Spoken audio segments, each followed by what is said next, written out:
Ребята, всем привет! Сегодня уже 23 апреля 2023 года. Замечательная погода у нас в Канкуне. И я хотел записать это видео с итогами прошедшей недели.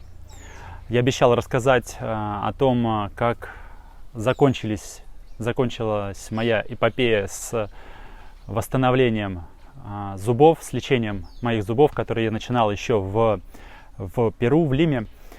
И закончил уже здесь, потому что мне нужно было срочно уезжать из Лимы из-за того, что мне не продлили мою визу, штамп вот этот, который ставит на границе на 90 дней. В прошлом видео, на прошлых выходных, я как раз записывал ролик по этому поводу и рассказывал, почему мне не продлили эту визу. Можете посмотреть вот здесь, в подсказках добавлю. Записаться я решил на лечение своих зубов не потому, что у меня что-то болело, я решил просто провериться и сходить на консультацию. Попросил об этом Лисет, чтобы она меня записала в одну из проверенных клиник, там, где она сама лечит свои зубы. И она меня записала как раз вот на консультацию, по-моему, 28 февраля это было. Записал на консультацию в клинику MapFree. Я записал как раз видео из клиники в Лиме после этой консультации, и сейчас предлагаю вам посмотреть. Я там как раз все подробно рассказываю о том, сколько это стоило, и всю информацию, имеющуюся у меня на то время, я рассказываю как раз в этом коротком ролике. Смотрим, и дальше я уже объясню, что было после того, как я начал свои зубы лечить. Всем привет! Сегодня нахожусь в клинике в Перу. Решил проверить свои зубы. Если удастся, будет такая возможность, то покажу, как здесь все выглядит. Вот сама клиника. Частная клиника. Расскажу, сколько стоит. Какие-то расценки, наверное, да. И постараюсь показать, как выглядит кабинет. Вот так выглядит клиника с другого ракурса. 1, 2, сколько? 3, 4 кабинета. Вот дальний детский получается, приемный. Вот такой кабинет. Меня тут осмотрели сейчас. Расскажу вам, сколько стоило. Что мне сказали. Вот так выглядит. Вот он стол, собственно. Такой. Только что вышел из кабинета стоматологии. Попросил Лисет записать в стоматологию, проверить зубы. Честно говоря, давно не занимался этим вопросом. 4 года я их, наверное, не смотрел, не проверял, а делал последний раз лет 11-12 назад. Сейчас проверили зубы надо делать. И вы видели, клиника как выглядит. Хорошая клиника, частная, это там... Лисет делает зубы свои, все ей нравится, не больно, с анестезией, с хорошими материалами, проверенный врач. Сейчас проедет грузовик. Что по ценам? Есть, мне врач сказал, что есть как бы зуб сложный, больше работы делать, и есть более простой вариант. Вот у меня там два простых варианта. Два простых, несложных, чуть-чуть надо сделать. И там сколько-то, 4, по-моему, надо сделать уже основательно. Простой вариант стоит, сейчас скажу сколько, 85,90, 86 солей. Это примерно $23 за зуб с анестезией. И сложный вариант стоит 153,40 копеек. Это получается $40 за зуб с анестезией, сложный вариант. Мне сказали, что нужно 3, соответственно, ситы, 3 приема, 3 раза прийти, и все будет готово. Внушили мне доверие, в общем-то. Я записался на следующую неделю, на следующий, по-моему, понедельник, с утра пораньше. Пойду делать зубы себе. Так что вот такие дела. Вы видели кабинет, все новенькое, свежее, в бахилах, в шапочке, все хорошо, здорово. Поэтому, соответственно, идем ремонтировать зубы. Все, вот такое короткое видео, незапланированное. Возможно, кому-то информация пригодится. Листет говорит, здесь делает зубы очень много иностранцев. Честно говоря, меня цены очень порадовали. Потом обязательно запишу видео, расскажу, как все прошло, как я себя буду чувствовать после всех вот этих приемов, когда сделаю все зубы. Все, всем пока, подписывайтесь на канал, лайки ставьте. До новых встреч, увидимся. По факту действительно все так и вышло, как я рассказывал в том ролике. 2 зуба было сложных, и остальные 2 зуба было несложных, остальные 8 нужно было делать. Смотреть, сверлить и разбираться, что с ними не так. 2 зуба стоили $20, да, я отдал за вот эти 2 зуба несложных, а за остальные 6 я отдал по $40. Все так и было. Но единственное, оставалось еще 2 зуба, которые мне доктор сказал, что они подпадают под одонтологию. То есть это тогда, когда вам нужно из зуба уже вытаскивать, как правильно сказать, нервы. Когда уже такая достаточно запущенная, тяжелая ситуация, то у меня таких 2 зуба было. Они уже ремонтировались раньше, и, видимо, я не очень разбираюсь, пришел тот момент, когда это нужно было делать. Я пришел к одонтологу, это уже совсем другой человек, записался на ситу, на прием, и один зуб, она мне посмотрела, она его глубоко почистила и сказала, что можно, в принципе, сохранить, точнее, желательно его сохранить, не удалять нервы, так как после удаления нерва зуб, получается, по сути, уже становится мертвым. И я сказал, что мы так и поступим. Она мне его хорошо запломбировала и оставила в таком состоянии. Я не помню, за это я заплатил порядка там 300 песо, это, наверное, где-то $60. После этого я записался на следующую ситу, следующий прием, и у меня оставался 1 зуб под вопросом. Я, конечно, надеялся, что тоже все обойдется, и мы закончим это примерно так же, как и с прошлым зубом, запломбировав все, оставив, не удаляя нервы, но так не получилось. Этот зуб, девушка сказала, что нужно удалять нервы. Целая операция была, 33 часа я просидел в кресле стоматолога. Было не больно, совершенно хорошая анестезия, другого типа анестезия, нежели когда мне просто сверлили зубы. Но единственное, я вот подустал за 3 часа с открытым ртом. В общем, в итоге все прошло удачно, мне удалили нервы, запломбировали там. И дальше этот зуб нужно было восстанавливать, мне нужна была другая сита уже у другого врача в этой клинике под восстановление зуба.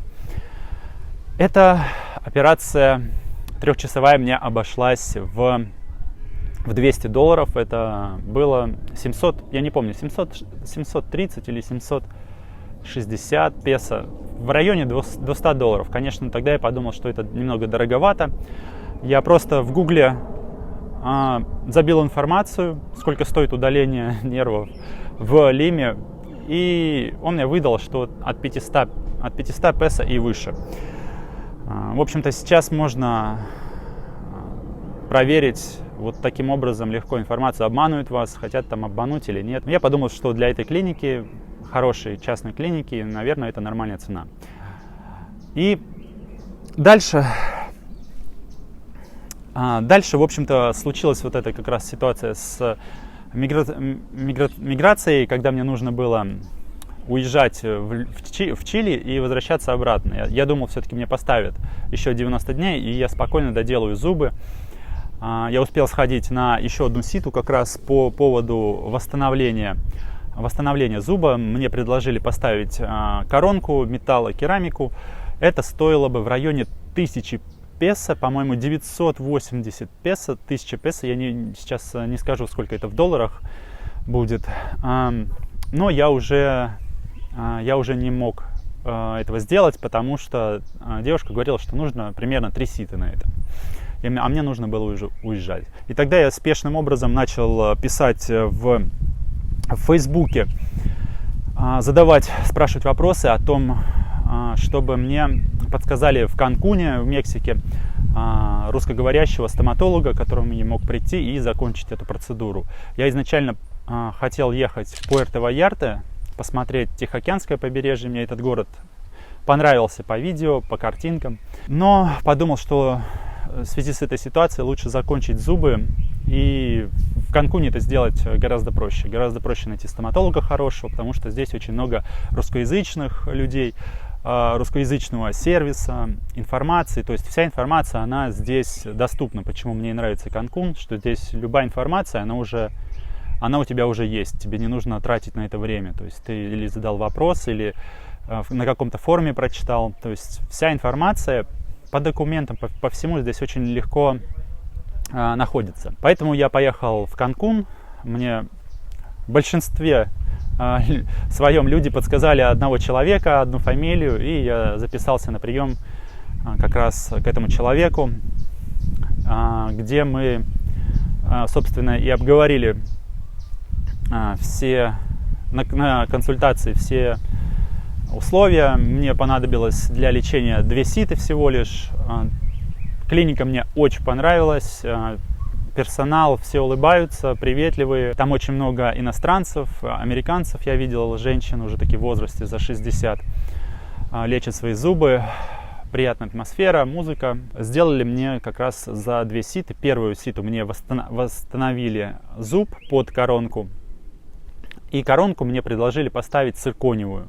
Она дороже, да, чем металлокерамическая, но она более прочная, она полностью одного цвета, то есть, не просвечивается. То есть это самый на сегодняшний день, насколько я понял, передовой материал. Я вообще никак не ощущаю, вот уже за 3 или 4 дня привык полностью к своему зубу новому. Единственное, конечно, цена. Вот здесь я немножко, конечно, не по моему карману, но выбора особого не было, и все-таки это зубы, я решил потратить деньги. Я немного, конечно, закладывал другой бюджет на эти процедуры все. Я заплатил 11 800 песо, это $650, по-моему, достаточно большая сумма. А так все отлично. И как раз я записал оттуда тоже небольшое видео. Мне разрешили, сказали, можешь спокойно снять видео здесь. Доктор, который ставил коронку, оказался доктором из Перу. Это парень, молодой человек из Перу. Приехал в Канкун, работает как раз вот в клинике стоматологом. Он меня точно тоже узнал, мы с ним посмеялись, обсудили мое путешествие в Перу, как я познакомился с Лисет. В общем, такие вопросы были стандартные. И все прошло отлично. Я записал видео оттуда. Сейчас как раз предлагаю вам его посмотреть. Ребята, закончил я с зубами своими. Вот этот парень мне восстанавливал, коронку ставил. И он меня узнал, опять же, из программы Влада Уивадес. Мы с ним сейчас поговорили здесь, посмеялись. Он сам перуанец, у него папа из Японии, а мама перуанка. Сюда приехал зарабатывать деньги, сказал. Больше платят в Канкуне. Так что вот так. Знаменитость. Вот такая клиника. Сейчас покажу, разверну камеру и покажу, как называется. Такая клиника. Здесь разные комнаты, столики. Вот здесь мне делали. Здесь ставили коронку, а в другом кабинете, такой более большой кабинет, там подготавливали все. Обычная современная клиника.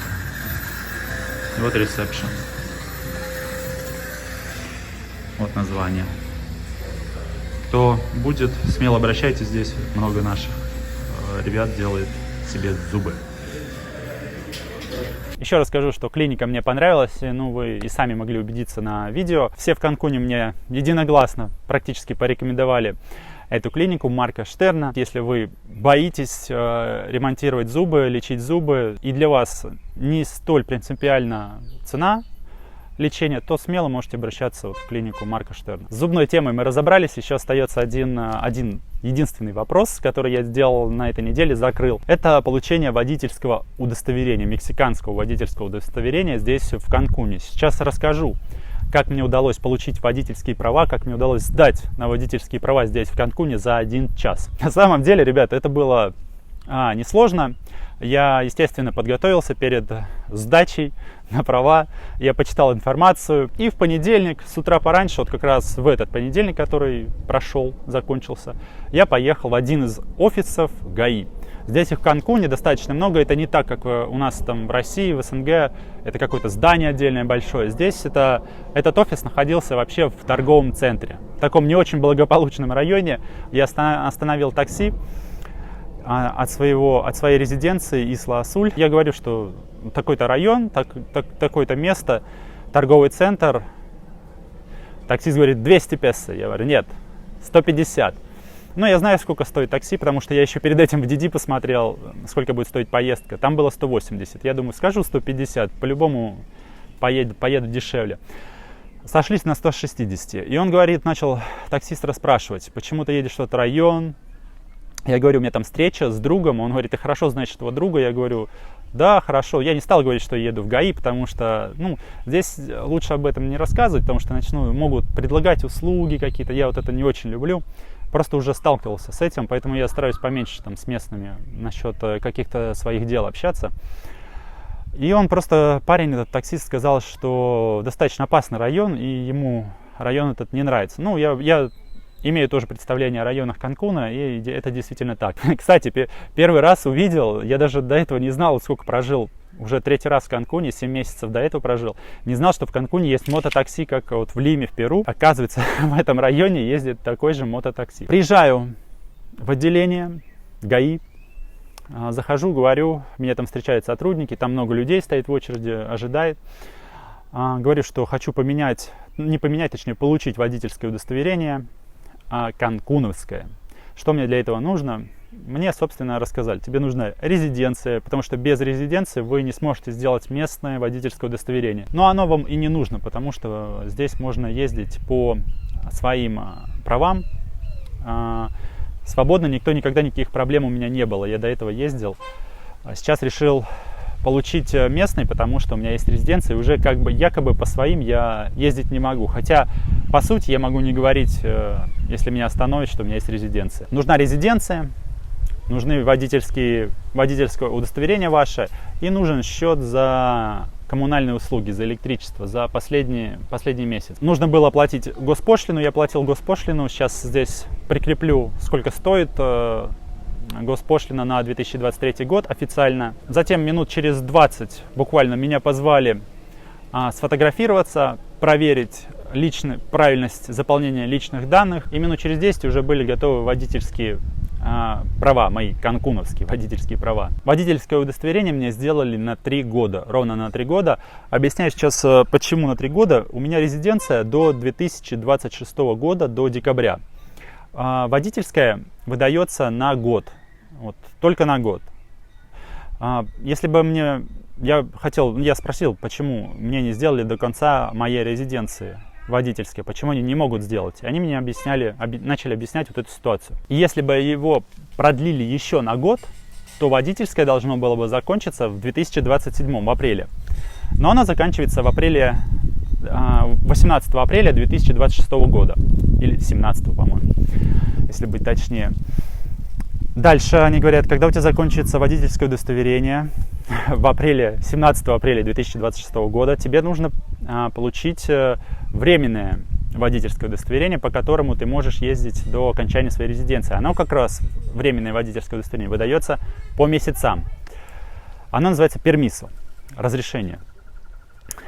Ты ездишь до декабря, меняешь свою резиденцию на постоянную, и затем ты можешь уже получить постоянное водительское удостоверение уже на максимальный срок. По-моему, на 5 лет здесь, в Канкуне, можно в Мексике получать водительское удостоверение. Собственно, и все. Особо больше никаких вопросов ко мне не было. Все очень быстро, в течение часа, как я говорю, я с этим квестом справился. Квест был достаточно легкий. Какие вообще преимущества у плюсы водительского удостоверения в Мексике? Это водительское удостоверение является международным. Это удостоверение, это твой личный документ, это, можно сказать, как паспорт. То есть я свою резиденцию могу вообще дома положить, чтобы не потерять, и брать везде только водительское удостоверение. По нему можно покупать билеты на самолет, внутренние рейсы. Также по нему ты получаешь все скидки от штата Квинтана-Рoo, допустим, на паром, на Исла-Мухерес, на Касумель, какие-то парки. Здесь ты получаешь, как местный житель, скидки. По-моему, 50%. Я точно не знаю. Надо будет, кстати, попробовать на Исла-Мухерес, допустим, сплавать и купить по удостоверению, поэтому билеты. Сейчас покажу удостоверение, как выглядит. Я его забыл достать, но хочу вам показать. Такая карточка, достаточно симпатичная, категория Б. Мне, кстати, предлагали сделать на мотоцикл. Я задумался, хотел сначала сделать на мотоцикл, потому что, скорее всего, вот эти условия получения водительского удостоверения, они будут ужесточаться. Мне кажется, это слишком просто. Забыл еще сказать, что если у тебя есть твое водительское удостоверение, то сдавать на права не нужно. Если у тебя нет водительского удостоверения, ты никогда не получал, у тебя не было его на твоей родине, ты сдаешь первый раз, тебе нужно будет сдавать экзамен. Так что вот такая информация, вот такое удостоверение. Сзади тоже симпатичная карточка. Вот такие, ребят, дела на сегодня, на 23 апреля 2023 года. Продолжаю заниматься я документами своими. И мне осталось получить только налоговый номер, РФЦ он называется. Здесь он нужен для регистрации сделок с недвижимостью, открытия счетов в банке и уплата, соответственно, налогов. Сейчас я в процессе. Как закончу с этим, обязательно вам поделюсь с вами информацией. Спасибо, что досмотрели это видео до конца. Не забываем про лайки и комментарии. До новых встреч, ребят. Все, пока.